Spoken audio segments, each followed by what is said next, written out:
Welcome to Formative, the show where today's leaders are interviewed by the leaders of tomorrow. Today we have with us Chef Nini Nguyen. She's had an amazing culinary career that took her to more than one season of the hit show Top Chef. We're thrilled to talk with her today and hear about her love for New Orleans and her Vietnamese heritage. Hello and welcome. I'm Rachel Gazdick, CEO of New York Edge, and my co-host today is Dalani, an 8th grader from PS 46. Dalani, tell us about yourself. Hi, I'm 13. I live in New York, and I'm here to ask Nini some questions about her cooking journey. So tell us some of the exciting things you're doing at school and what you love about being part of New York Edge. Art, dance, and STEM. I hope you're going to say cooking, right? No, I'm just teasing you. Yes, I cook a little bit. Okay, well, it's time for us to bring in our guest. We are so thrilled to have Nini Nguyen with us today. Thanks so much for being here. Thank you so much for having me. Dalani, what's your first question for Nini? What age did you start cooking, and what was your first dish? I started cooking when I was very young. My family is very close-knit, and my grandmother cooked a lot, and we used to go to the market and buy things. And on weekends, we'd make special dishes, and she would always give me all the credit, even though she would always make it. It's such a happy memory because I think that's where I started the love of feeding people. One dish that I really think of is banh, which is a steamed bun that's filled with meat and eggs and sausage. And she would make all the ingredients. It was my job to roll it into a bun. And then I would twist the bag and it would just make this really, really nice shape. And we would steam it. And that would be something our family would eat on the weekends. And that was probably my first dish that I really felt proud of. And she told everyone that I made them. And I think that's what really catapulted my love for food and love for cooking. So that's like dumplings? It's like a dumpling, but it's bigger. If a dumpling was bigger and could be a meal, like you would eat one dumpling and it would be filling, that's the dish, that banh bao. Yeah. I didn't think about calling it a dumpling, but it is essentially. It's in dough and it's steamed. What age did you decide to take cooking more professional? I was in college. So I was always told to go to school, go to college, and I wanted to finish college. And I felt like it was more for my family. But when I was about 21 was when I was in my last year of college, and I walked into a bakery and it just hit me. I was like, this is what I'm supposed to be doing.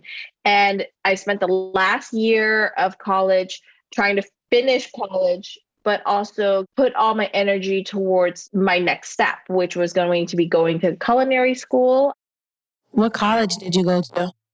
I went to Louisiana State University, and I then moved back to New Orleans and went to a community college for culinary school, but I only went for a semester because they required us to work while we were in school. And I was learning so much working at restaurants that I decided to just skip paying for school and just learn from the chefs. I realized that I was paying for people to teach me how to cook when there was restaurants that were willing to pay me to teach me how to cook. And so I didn't finish culinary school, but I was very particular with who I worked for. And that's really what helped my career. What was your first restaurant you cooked in? The first one is a very touristy restaurant called Palace Cafe. I was a server there, so I was like serving tables, but then I transitioned to the back of house, which is the kitchen staff, and I did pastries. So that was my first kitchen job. And then I started working for a bunch of other different chefs that really inspired me. And I figured out my way to move to New York, and I worked here as well. Of all the places you worked, which one was your favorite? My most favorite spot that I worked at the time is Coquette.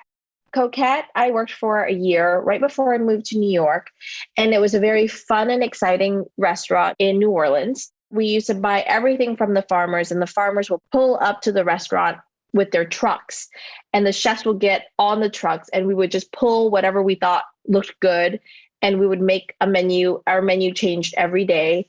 And I was very young. I was maybe 24, which might not seem very young to you, but I was 24 and it was so exciting. We were very passionate. It was like the staff was very young and ambitious, and we made really delicious food. And I learned how to cook a lot of different things at that restaurant because it was such a small restaurant.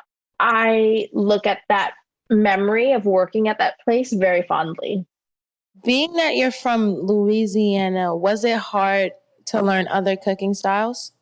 I come from a very culinary rich place. So there's so many different influences from different countries and different cultures that kind of all meld and make up the food in New Orleans. So I feel very grateful to come from such a place like that.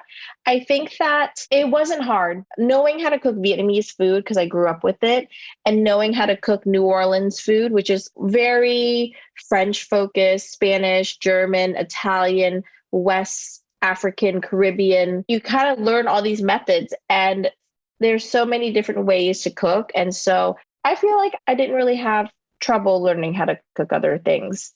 So Nini, I lived in Louisiana for some time. Do you have any Cajun influences? Maybe Dalani can learn a little of those differences between Creole and Cajun. LSU really was a time where I really truly understood the difference between Cajun and Creole cooking. And I think that it all comes down to one ingredient, the tomato. It's if you put tomato in stuff or if you don't. Cajuns don't put tomatoes in their jambalaya, in their gumbo, and you put it in etouffee because that's what makes it red. But in the Creole version, they usually have tomatoes. So that is probably the like hot topic between it. I don't want to say I'm an expert, but a big difference in the Creole cooking and Cajun cooking is Cajun cooking stems from the French Acadian. You want to develop color into everything that you make, the roux, sauces. I love like rice and gravy. And when you think of classic French cooking, it's like completely opposite. You don't want to have the color. You don't want to have the deep, dark flavors. And so that's what I associate with Cajun cooking. And with Creole cooking, I think is more West African influence. That is what really makes it so much more different. And it's the inclusion of tomatoes, which is very prominent in West African cooking. There's so many similarities. So I understand why food media kind of groups them together, but there is a lot of difference too. And it all depends on what neighborhood you grew up in. And, everyone's family puts something different in the pot and we all call it gumbo. I think it's a very beautiful thing. And I think that there's no one way to make anything. And as the city and the state gets more diverse, the food evolves. And I think it's very important that it does. I didn't know tomatoes made a big difference in Cajun food. That's the thing I see people troll the most on the internet. It's like, that's not jambalaya. Why did you put tomato in it? And it's like Creole people or New Orleanians really put tomatoes. In Lafayette, they do not. There's more differences, but I think that is like the biggest difference that like people will stand by. It was like, which line do you stand behind? I really, enjoy going to farmers markets and food markets, and it looks like you really enjoy that too.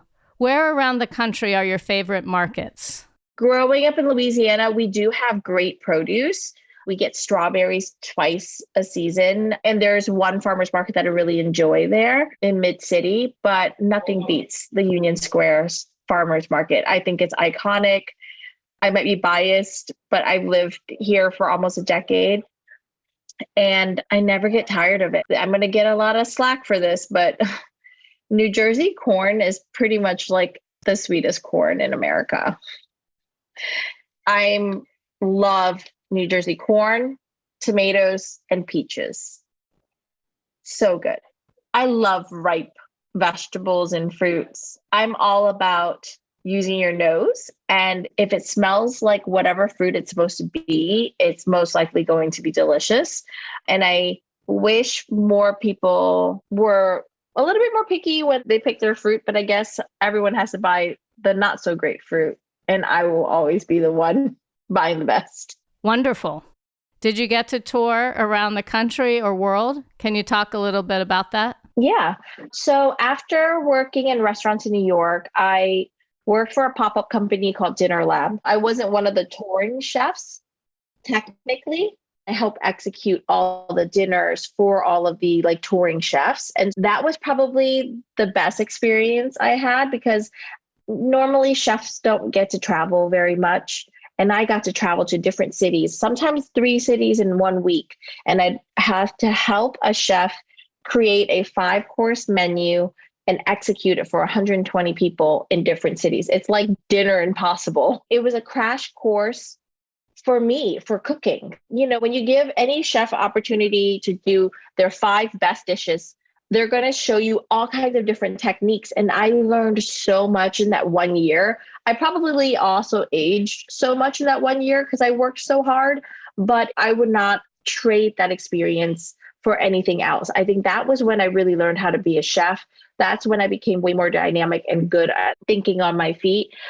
And it was like training for Top Chef. What dish led you to get selected for Top Chef? There was not one particular dish that got me on Top Chef. I think it was a variety of things. When you sign up to try out to be on Top Chef, there's a couple of criteria. So like you make dishes, sometimes there's times where producers will try your dish, but it's TV and you have to be able to cook and talk at the same time. You have to be prepared to be under very stressful situations and you have to think very quickly on your feet. So, because it is a competition. And I think that when I was trying out, I kind of met those criterias, but it's also partially with your personality too. Like you have to have the personality for it. And I think I was just wacky enough that they picked me. What was the best thing about being on Top Chef? I think the friends that I've made, it's like summer camp for chefs. We're not allowed to have phones. We don't have TV. We don't have anything to entertain us. But you have 16 chefs who all love to cook, all in one house, and we're all having this shared experience. And so we get to bond over our past, like what our aspirations are. And so I got to become friends with a lot of people, and I get to visit them anytime I go into a city. They have so many now, and it's overlapped with different seasons of Top Chef. Once you are in that Top Chef family and more seasons come, you're adding more people to it. We've all experienced this like unique experience that no one else has had. So it's like we bond over that. And I think that is probably the best part about Top Chef. What was the most stressful situation? I think the most challenging part of Top Chef is, of course, the episodes that I was eliminated on. So like Restaurant Wars is very hard, but I think it's really not getting in my head. So like when you're competing and you're on TV and you're in these situations, it's so stressful and you second guess yourself. And that is where it all crumbles. You can't second guess yourself. You need to be confident in what you make, know who you are, and know what tastes good to you. And you can just only hope that other people will get it. And if they don't, it's not the end of the world. It's just a hand select few people in the world that might not like your dish, but there's people out there that would. What is the biggest challenge in becoming a chef? I think that the biggest challenge in becoming a chef would be to know that it's not as glamorous as what people think it is. People think that being a chef is like cool, but it's a lot of work.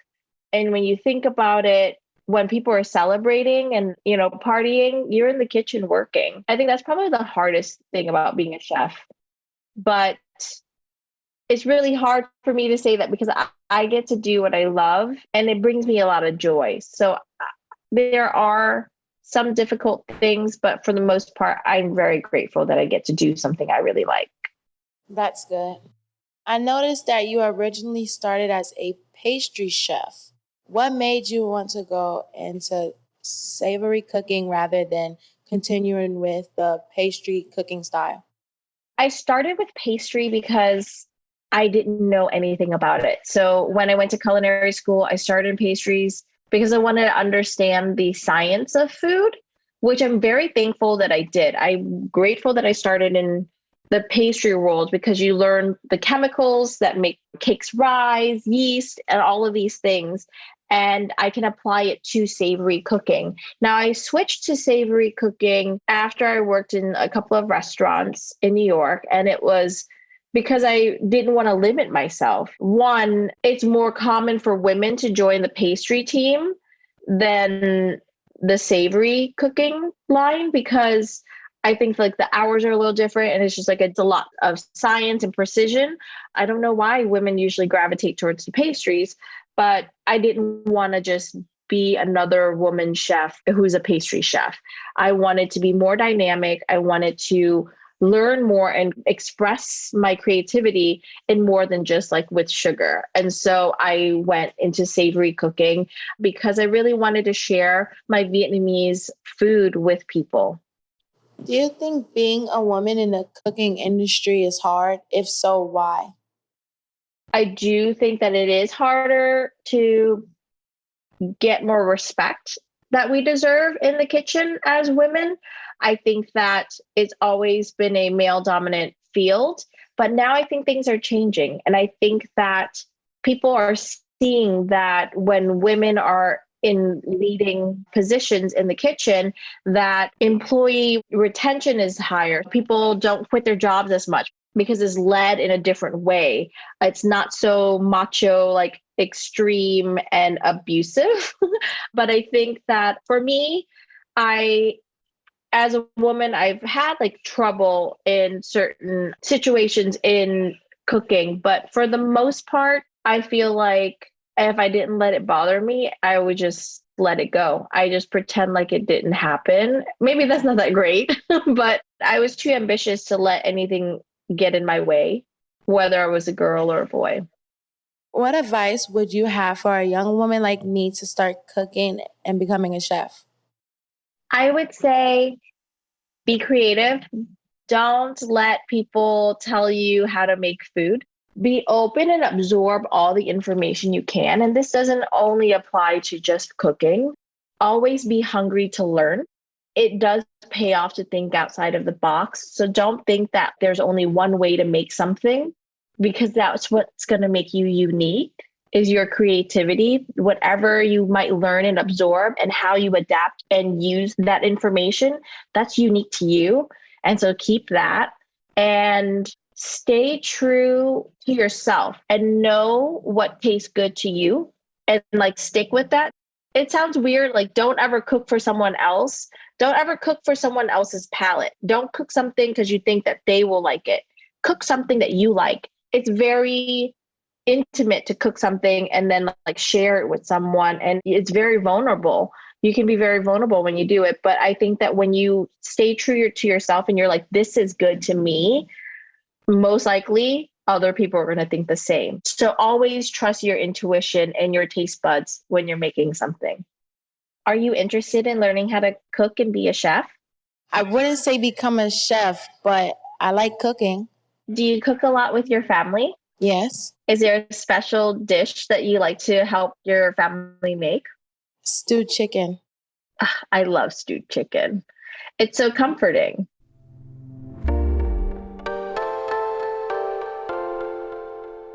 So, Nini, I have a question. If you could cook something you love for someone either alive or who's passed on, who would you want to share a meal with? And what would you want to talk about at that meal?